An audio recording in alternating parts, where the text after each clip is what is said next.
sa Maria, nakasuway ako kung tinuaw sa iyong mga parente. Mga higala, kasuway na. Kung sa'yo kasagaran ng rason ako, kumunuaw kanila.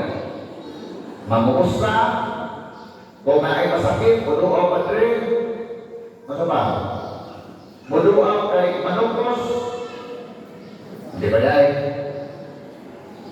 Muansong kalit ay diibitaron, kanapan diibitaron. Manukos o birthday, manukos o kasal, manukos o lubog, mangutang.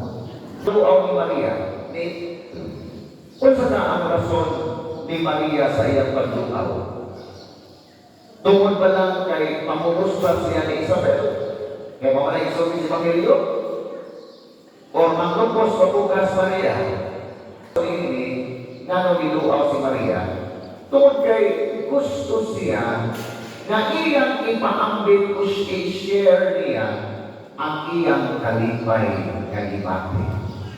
Sama po nga gusto ko sa Maria nga makikiusa sa kalipay po nga gibati ni Isabel. Kaya ba din? Malipayo din na silang dumabayo. Tingnan mo na una. Malipayo ka in panahon na si Isabel o si Santa Maria. Ano ba?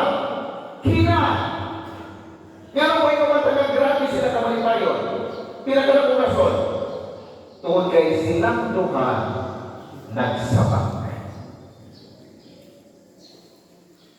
Malipayo, magpapuros ka.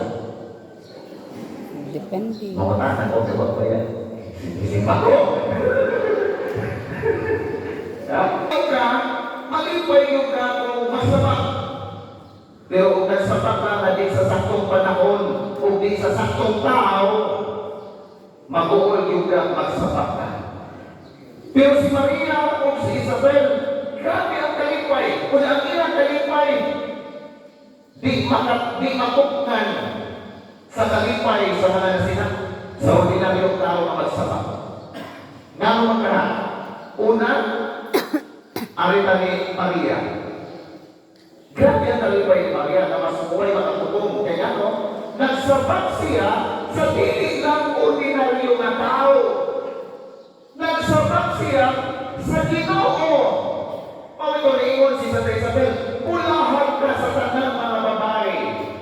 Kaya ang ibong isabat, lalang sa Espiritu Santo. Imagine na, magkalita kung nagsabat ka o nakakinahan na iyong kakinahan sa usang kapitan. Sa baryo, malipay magaliga kung ngayon kung ang inahan sa usang kamayor nga naay posisyon sa tilipan o mga sikat nga mga tao. Samot lang kung inahan ka sa Ginoo. Di pa tapat nga talipay. O yaari na ni Isabel. Pagkakaroon nalipay mo si Isabel. Nalipay mo si Isabel kapag kay gihawas sila sa Ginoo sa ilang kaulawan. Kaya sa unang panahon, kung magbiayog ka gawa kay anak, buong pasabot na na itumulo ka, mo ng dakong ulaw kung ang magbiayog way anak.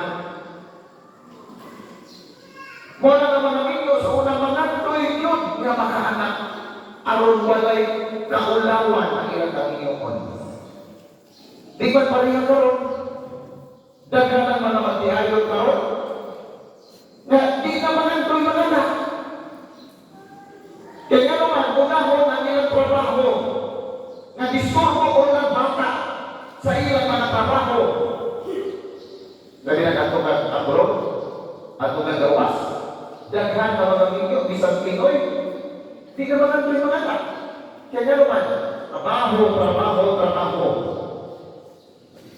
Mora na ang ubang mga ninyos gawas, mga dagdalang o kiro, mga dagdalang o kiring.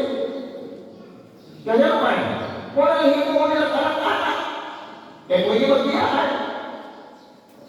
Pero kung bata, daghan na walang mangandoy ng mga minyo sa mga moderno na mga minyo karon. Pero sa una, gipangandoy sa mga magbiayon ang anak igasa sa Diyos. Unya gawas ka lang pa si Isabel Nalipay sila kay grabe ang milagro nga gihimo sa Ginoo nila. O sa may milagro sa pagsapat na Isabel, nga nagsapat siya, bisan pa o tigo na siya kaayo. Pwede ba magsapat o tiguan? Ha? Dipindis pagkatiguan.